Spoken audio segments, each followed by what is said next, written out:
So hello, welcome back to my channel. Today we're gonna be going through my 23andMe results because I used to watch so many videos of people doing this and I always really wanted to do it myself. So here we are.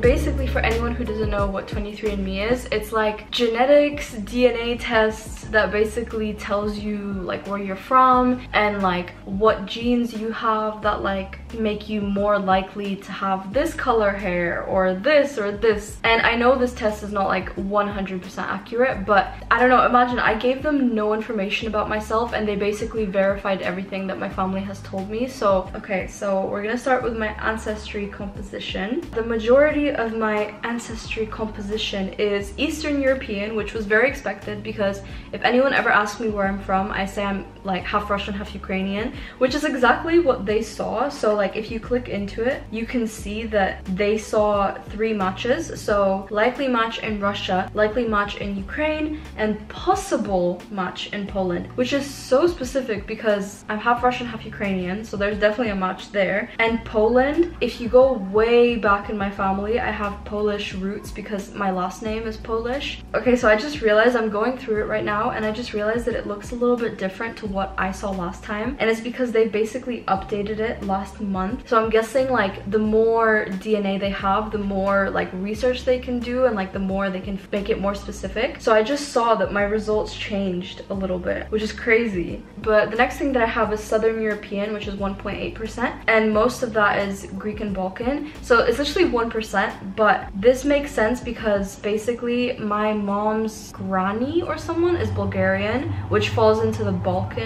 thing. This was a lot more the last time I checked. So like the first time I saw my results, I think this was like almost 5%. So I don't know what kind of information they got to like update, but it's down to 1% now, which is crazy.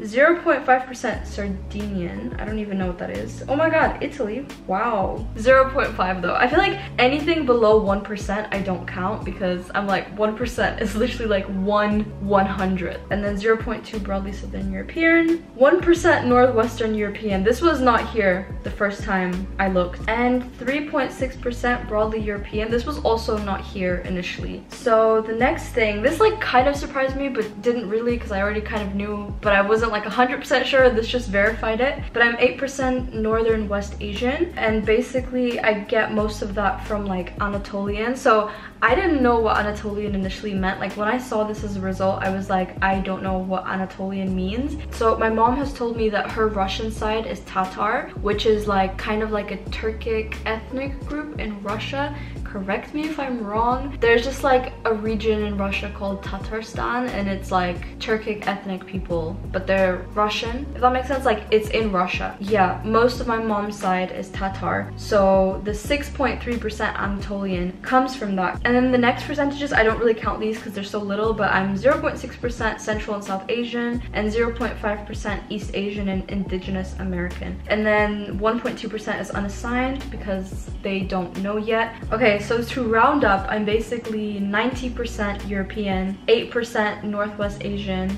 and then 2% is just like whatever. So I'm basically just European. The next thing we're going to look at is the ancestry timeline. I'm going to look at this really quickly. It's really cool. This changes a lot as well. What the hell, bro? Honestly, I am reacting to this for the first time as well because this changed. Okay, so apparently somewhere in the 18th century, my family was Finnish, Scandinavian, Sardinian, and then they moved to Central Asia, and we had some family in Greek and Balkan area. So I think that's definitely Bulgaria because my mom said we have Bulgarian blood. And then for most of the 19th century, my family was Anatolian, so like Turkish regions, Tatarstan. And then for some reason, the first part of the 20th century, we're apparently nowhere. We're just traveling all around.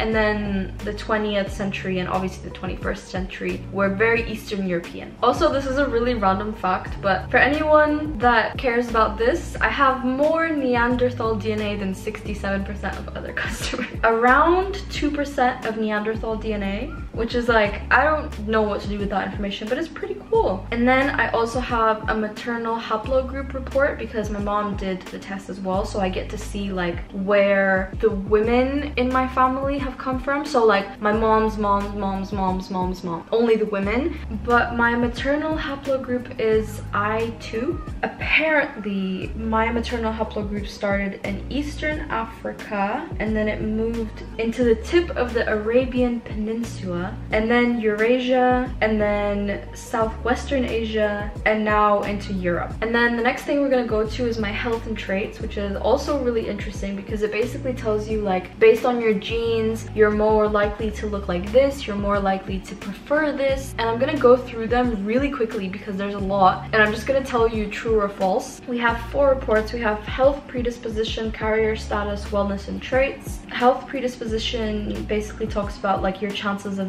developing health conditions. So for most of them, no variants were detected, which is good, apart from 2. So I have an increased likelihood of type 2 diabetes, which makes sense. I think someone in my family has type 2 diabetes. There's usually about a 12% chance of getting diabetes, type 2 diabetes, after the age of 20, whereas I have a 44% chance. It's quite increased, but it's okay. It's okay. So the next thing we have is carrier status, which basically tells you like what genes you might carry that might affect your children. Obviously these things are not like 100% accurate, but like it's just like a estimate, but they didn't detect anything for me. But yeah, that is all my results. Let me know what was more surprising to you about that. I'm just surprised that they changed quite a bit since I looked last time. Like I swear I had like at least 6% that said I was Balkan, and now it only said 1%, which is like mind-blowing. I think they just made it a little bit more accurate because they're not sure if I'm Balkan. I don't really know. That is it for today's video. I will see you guys later. Peace out. Much love.